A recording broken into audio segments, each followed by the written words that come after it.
Hello.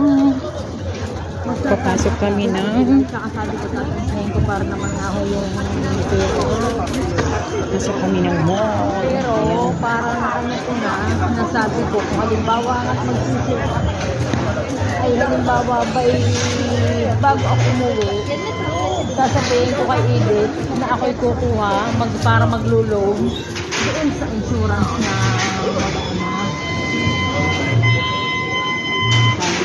parang yun ang ginawa kong option. Ayan guys, nandito ako na kami sa loob ng mall. Ayan. Titingin kami ng mga sale na damit. Ayan. Saka din naman ay nasa sa inyo